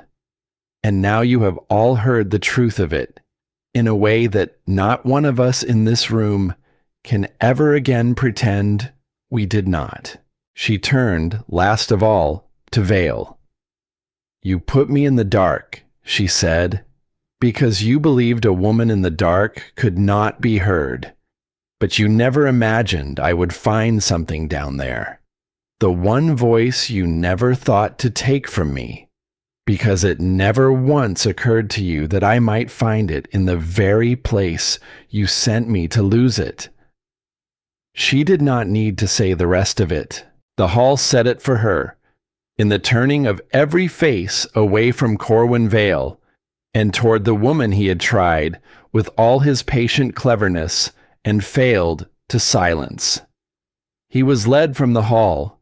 He did not smile. He did not speak a word. There was nothing left in his face at all but the hollow of a man who had built his whole life upon the belief that the truth could always, in the end, be managed, and had learned, far too late, that some truths cannot. And Adeline Marsh stood in the center of the great hall, cleared, believed, restored. The dragon at one side of her, the emperor at the other, and all around them a room full of people who would never again make the easy mistake of looking at a quiet woman and thinking her a simple thing to silence. She had walked into that hall with nothing at all but her voice, and it had been enough. In the end, it had been more than enough. The world did not change all at once. The world never does. But it changed. In the days that followed, the story of what had happened in the great hall traveled far, the way certain stories do, carried mouth to mouth, growing a little in the telling, but never straying far from the true shape of it. A woman had been buried in the dark to be silenced, and she had walked out of it with a dragon at her side and the truth in her mouth. And she had brought a powerful man to ruin with nothing but her own steady voice. People who had never met her spoke her name, Adeline Marsh. They spoke it with a kind of wonder, and in some quarters with something that had not attached itself to her name in a very long time: respect. The threads that had frayed in her absence began slowly to mend. The men along the eastern routes, the ones who had wavered, who had let Vale's whispers pull them from their footing, came back. Some came sheepish. Some came with apologies they did not quite know how to say. She received them all the same way, without cruelty, without triumph. "You were afraid," she told one of them, an older man who could not meet her eyes. "Fear is a current. It pulls at everyone. I do not hold it against you that you were pulled. I only ask that next time you remember which way the truth runs and swim toward it a little harder." He looked at her then, and something in his weathered face eased. "Your husband used to say things like that," he said quietly. "I know," Adeline said. "I learned a great many of them from him." The company was restored to her, whole and clean, more than restored. For the truth of the matter, once it was spoken in that voice, could not be half spoken. Every thread Vale had touched was pulled back into the light and examined, and where he had done quiet damage, that damage was undone, and the doing of it was laid at his feet where it belonged. His name, which had opened so many doors, closed them now. The Lord, who had never once been made to answer for anything, spent the rest of his days answering, not with a dramatic fall. Men like Vale rarely fall dramatically. He simply diminished, grew smaller and quieter and less believed season by season, until the world that had once leaned in to hear his soft, courteous voice no longer troubled itself to listen at all. It was, Adeline thought, a fitting kind of justice. He had tried to make her disappear, and in the end, it was he who faded. But the true transformation, the one that mattered most, did not happen in the world of ledgers and roots and restored names. It happened in the dark of the cave. She went back. She did not have to. She was free now and cleared, and there was a great deal of work waiting for her in the daylight world. But she went back, because there was someone in that dark she was not finished with. Someone who had crossed a threshold for her, out of 3 years of hiding, and she was not the sort of woman who forgot a thing like that. The dragon was there, of course. It lifted its great head when she came through the outer door, and its ancient gold eyes found her, and something moved through the whole vast body of it that she had come to understand over the long nights as gladness. "You did not think I would come back," she said, crossing to the warm corner that had, without either of them deciding it, become her place. "Did you?" The dragon breathed out, slow and warm. "Well," she said, lowering herself down against its side, "you were wrong. I have made a habit lately of coming back to the places I was told to be afraid of. It seems to suit me." The emperor came too. He came often in those days, and he did not come as an emperor. He came the way he had learned to come, in the low place on the cold stone, as one broken thing sitting beside another. But there was still a distance in him. Adeline saw it. She had been watching people her whole life, reading the things they did not say, and she saw that even now, even after everything, Alaric held a part of himself carefully back from the creature he loved most in the world, because he was still afraid, not of the dragon, of the grief, of what would happen if he let himself, at last, feel the whole terrible weight of what the two of them had lost together on the day the wall broke and the voice went silent and everything changed. So one evening, in the dark, she said the last thing that needed saying. "You still have not done it," she said. Alaric looked up from where he sat. "Done what?" "Grieved," she said. "With it. Not near it. Not around it. With it." The emperor was quiet for a long moment. "The voice came back," he said at last. "In the hall. That was... I did not think I would ever hear it again. I thought that part of us had died at the pass, and I had made my peace with the death of it. And then it came back." "It did," Adeline said gently, "for a truth that needed speaking. But a voice coming back is not the same as a wound closing. You know that. You of all people know that." She reached out, laid her hand on the emperor's arm, briefly, the only time in all of it that she ever touched him so.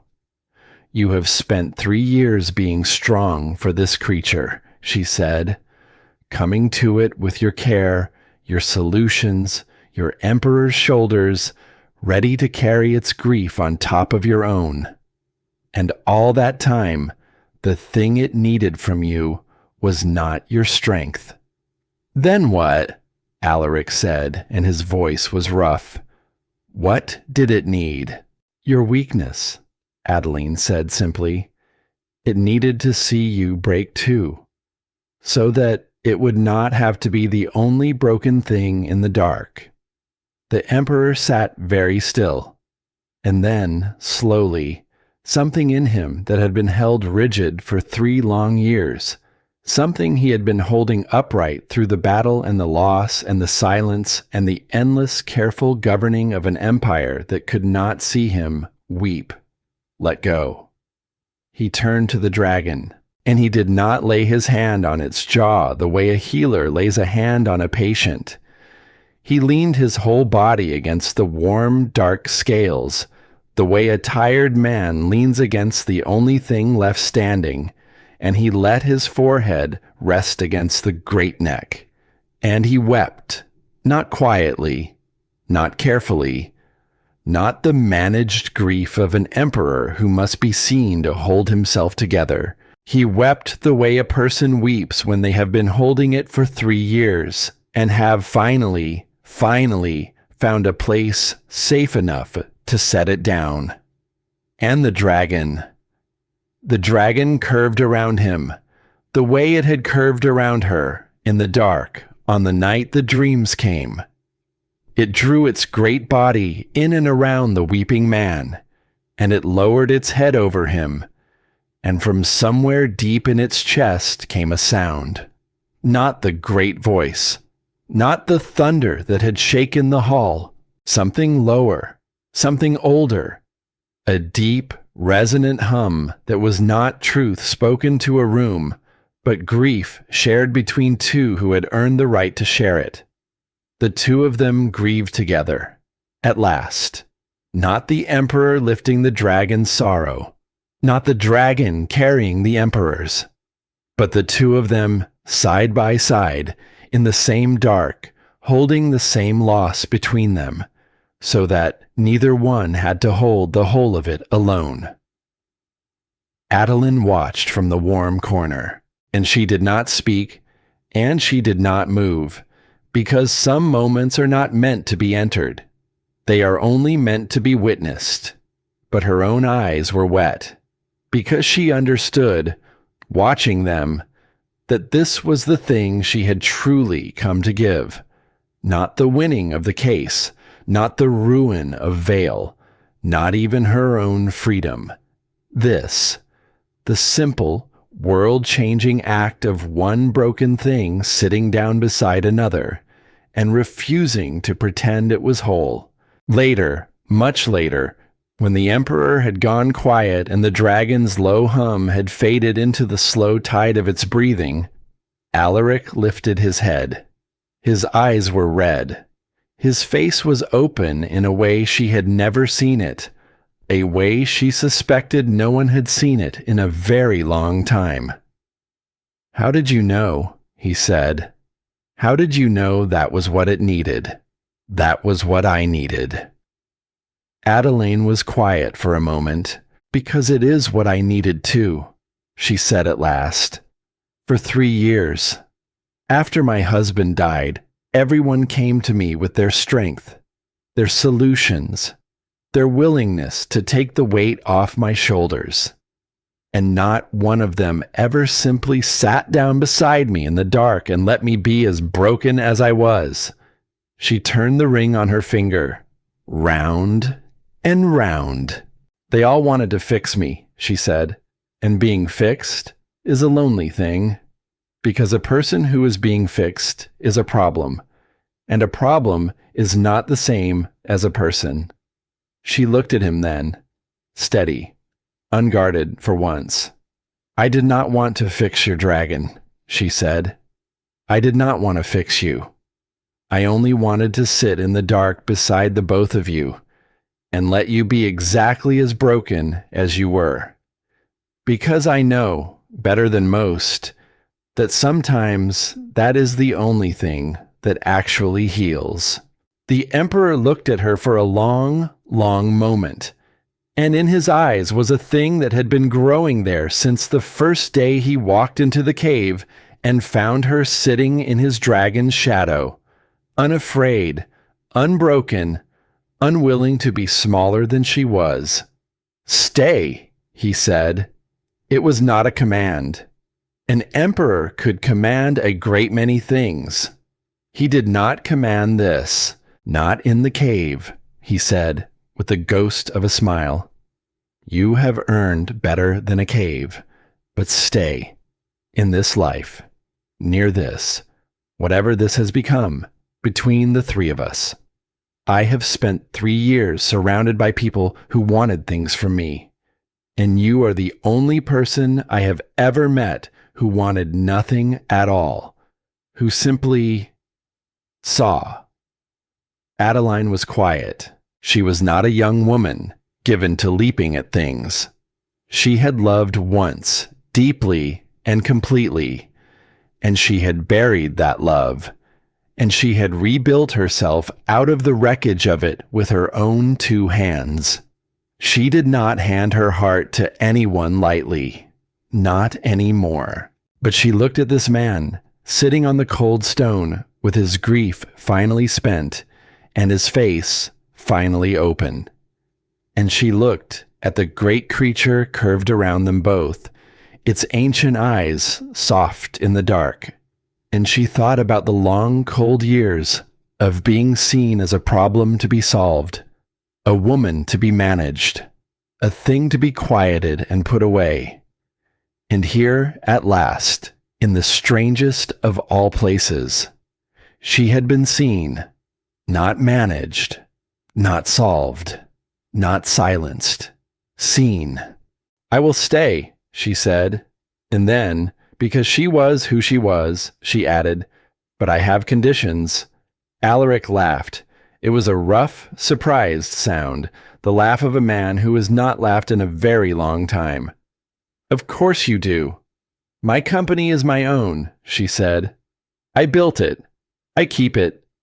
I did not survive Corwin Vale to hand my life's work to a crown, however kind the head that wears it." "Agreed," he said. "And I will not be quiet," she said. "Not ever again. If I see a thing that is wrong, in your court or your empire or your own conduct, I will say so. Plainly. I have spent enough of my life being silent for the comfort of powerful men. I am finished with it." The emperor looked at her, and the respect in his face was a living thing. "That," he said, "is precisely why I want you near. I have a court full of people who tell me what I wish to hear. I have never once in all my years had someone who would simply tell me the truth."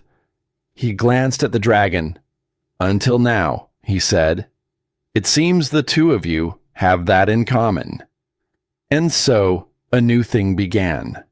Not quickly, not all in a rush. These things, when they are real, do not rush. They grow the way trust grows, the way anything worth having grows, slowly and with care, and earned a little more with each passing season. Adeline took her place near the court, not as anyone's wife, not at first as anything with a name at all, as a voice the emperor came to rely on, because it was the one voice in all his empire that would tell him the truth, even when the truth was hard to hear. They called her the Emperor's Council, some of them. They did not know the half of it. She did not stop being herself. That was the thing that mattered most, and she guarded it the way she guarded everything she had earned. She kept her company. She rode the eastern routes herself, as she always had, a woman who trusted a thing better when she had seen it with her own eyes. She turned her husband's ring on her finger when she was thinking, and she thought of Daniel often, and without the old sharp grief now, only a warm and settled love. He had believed that honesty was its own protection. He had been wrong, in his gentle way. Honesty had not protected him, but she had learned the truer thing, the thing he had not lived long enough to learn. Honesty is not a shield. It is a voice.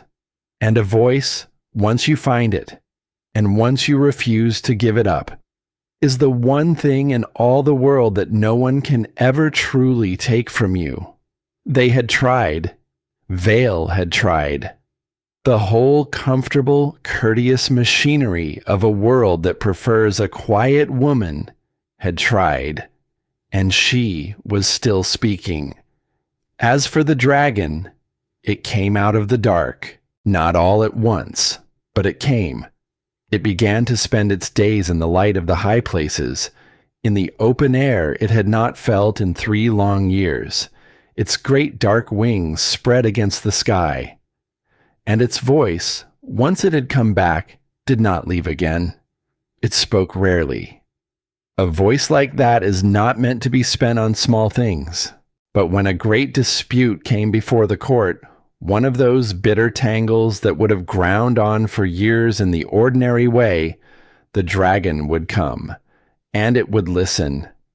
And when the truth of the matter had made itself plain, it would speak in that low and unanswerable voice, and the truth would settle over the room like thunder, and the matter would be done. The empire grew known in time as a place where the truth could not be bought, where a lie, however beautifully sown, would not survive a hearing, where the powerful could no longer simply outpaper and outweight the honest. On a certain evening, near the end of a long day, Adeline stood in a high place with the emperor beside her and the dragon at rest behind them, and she looked out over the darkening land. "You know," she said, "when they read that sentence in that cold room, I thought it was the end of me. A cave, a dragon, a punishment shaped like a legend to frighten children." She smiled faintly into the falling dark. "I thought they had finally found the thing that would make me disappear." Alaric looked at her. And instead, Adeline said, "it was the place I finally found my voice again. Funny, is it not?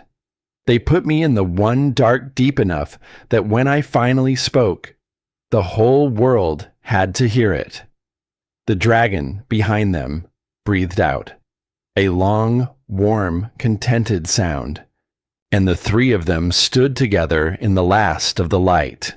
A woman who had been buried and had risen, an emperor who had learned, at last, to grieve, and a creature who had found its voice again, in the company of the one person who had never once asked it to be anything other than exactly what it was. None of them was alone anymore, and it had all begun with a woman on a stone floor. A woman who, handed a legend meant to break her, had simply looked around the dark and decided where she would sit. That was all. That was everything. The dust may be trodden into the earth, but the dust, given time, always rises. And Adeline Marsh had risen, all the way.